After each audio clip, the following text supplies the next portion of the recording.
for the moment. He walks the line between protest and extortion. See, he thrives in the extremes between companionship and loneliness, between the barren and the fruitful, between a heightened God consciousness and a blatantly corrupt ignorance, between blues music and techno, most definitely the worst music. He knows the air is thick with suspicion, but he takes that suspicion and all the resentment that you may have, and he mixes it up into a marvelous slime where he can cement the dissatisfied, the misfits, the outcasts into one compact whole. This is the story about the inert coagulum of a once highly reactive sap. This is a transformational tale that is Coyote.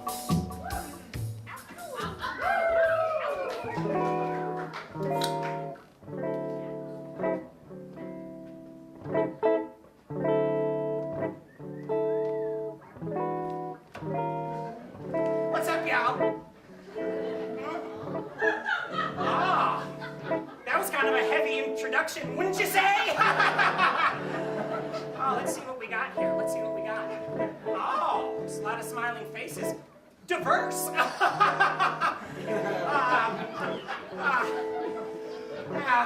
You're at the right place to be, that's for sure. Outside of the bar of desire.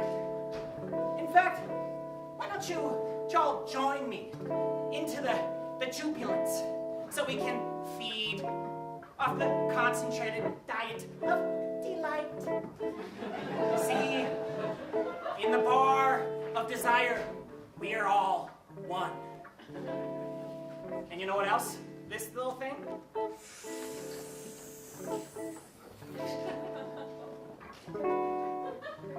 Ah, no smoke, no smoke.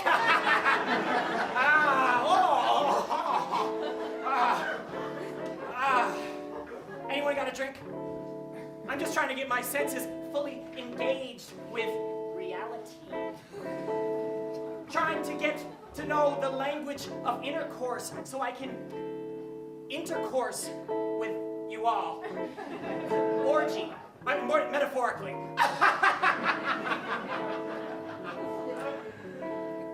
But I wasn't always like this, you know.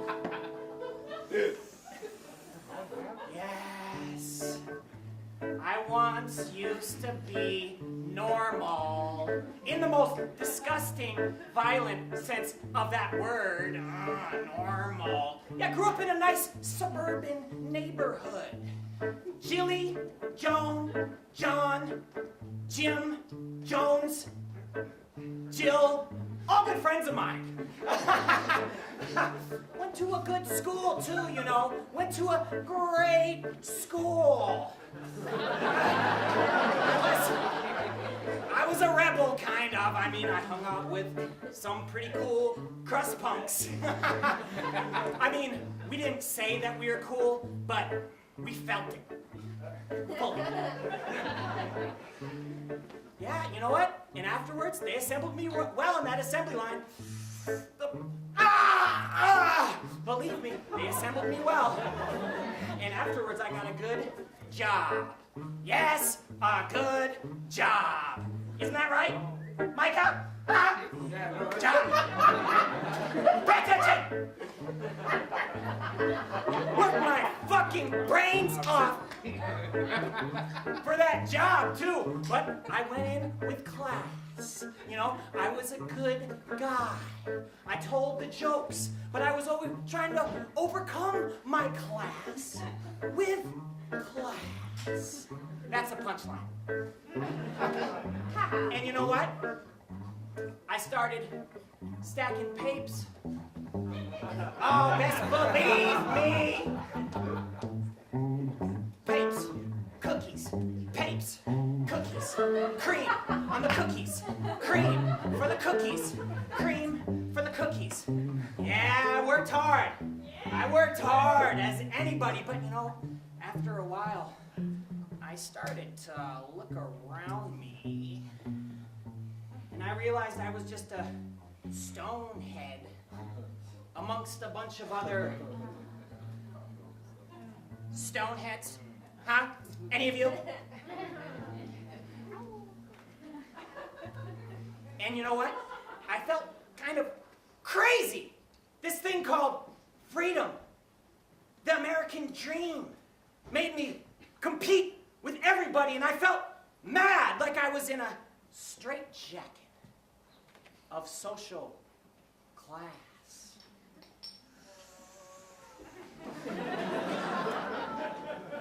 Let that sink in. Yes, and I just couldn't trust anybody around me. Everyone was trying to get my stuff. In fact, you in the tie. FBI. And at that moment, Coyote had to take a 5 to 10 second break.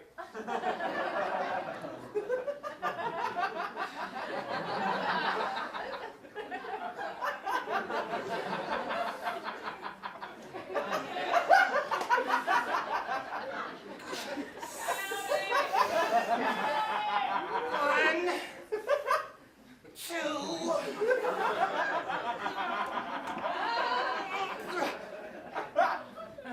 Oh, hi. Where was I? Back to the tale. I was alone. Because you know what?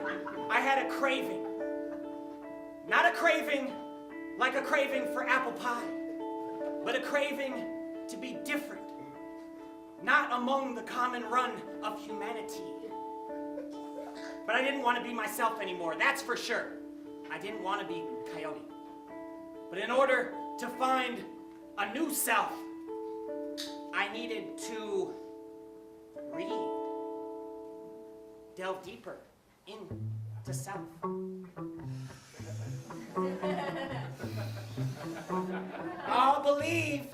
Best believe I read all the greats. Jean, Paul, Sartre, Winona LaDuke,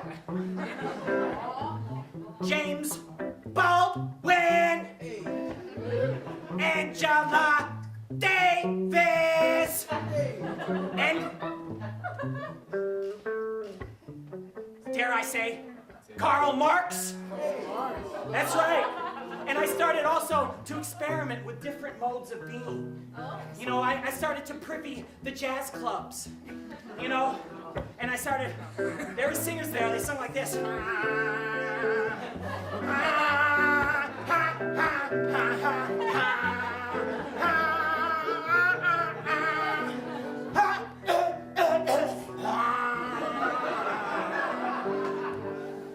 I mean, they sung similar to that. But, you know what? That wasn't enough for me. Life couldn't be just jazz and gin.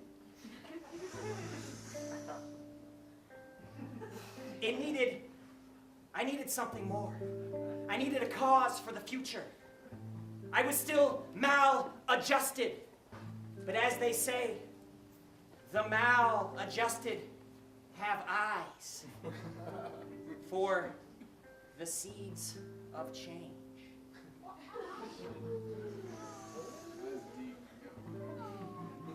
Let that sink in. Shit's real.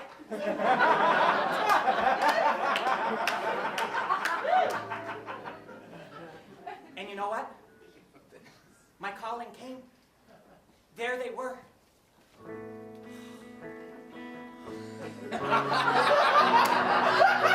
They make me melt. Oh, Elder Richard and Elder McKinnican. Oh, they were part of some tradition started in Utah. I just figured it was progressive because I knew about the jazz, the Utah jazz. And they told me that I wouldn't have to toil anymore. They told me we could all work together for a common cause. So there would be more leisure time. You know how I like that. And you know what? They also told me about the cities that have yet to be built and the gardens yet to be grown and a progressive, sustainable future where we work with the environment. This is true. And you know what? They also had a really nice, clean logo. It was fucking mesmerizing. I wanted to be a part of this. And you know what? They even gave Coyote a bike.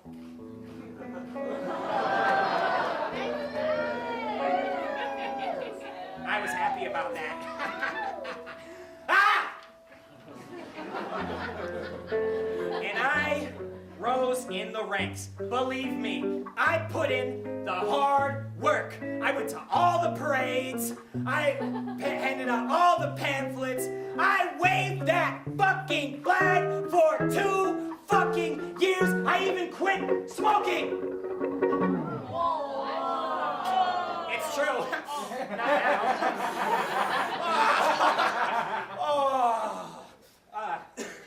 Yeah, and you know what? It wasn't just for the doctrine. It was also, and it wasn't just for Richard or Elder McKinnick. It was also for our leader, Elder Cruz.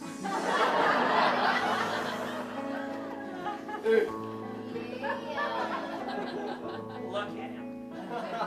He had such a symmetrical face, and he was so technologically savvy. Oh. And he balanced, and he was like he was above ground all the time. I loved him. And he fought for the cause like a white samurai. And he rode for it too, like he was on a stallion. Just amazing. And you know what? He also seemed like such a fun guy. And guess what? Yeah, I said guess what? What? Coyote even got to meet him. Oh. Me. Tell us more, Coyote. And when I saw him, of course, the first thing I said was, Guru, Master, and I kissed his feet. And then I said, this was my voice at the time, bear with me. Then I said, Elder Cruz. Finally, we get to meet. We can finally build and dismantle the global corporate reign that has kept us in oppression. And we can also end world hunger and live for this sustainable future that we've all been talking about. you know what he said?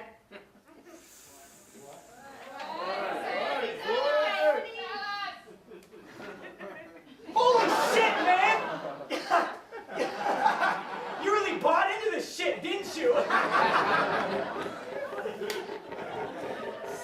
And I said, Well, of course, Elder Cruz. Well, what was this movement all about?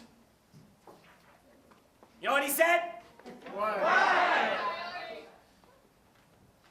Dude, this is for the tax breaks, so I can afford the luxury suits, so I can afford these cool shades. And at that point, I just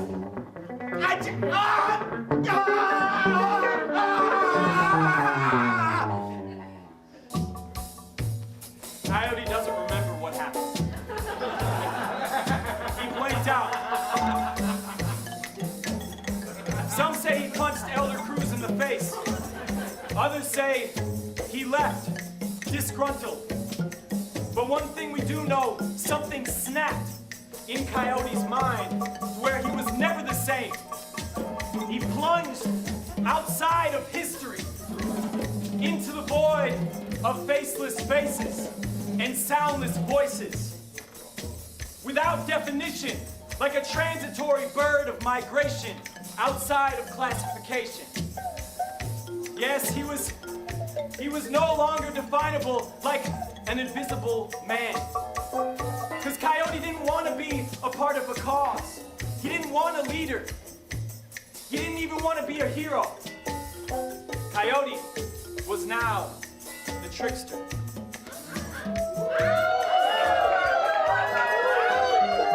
Good Lord, does this guy even shut up? But everything's fine, you know. I mean, doesn't anyone pay attention to the news? Everything's fine. Besides the terrorists everywhere. You know, but I was a good guy. I did what I wanted. Something about Jesus being in charge. 'Cause I'm free.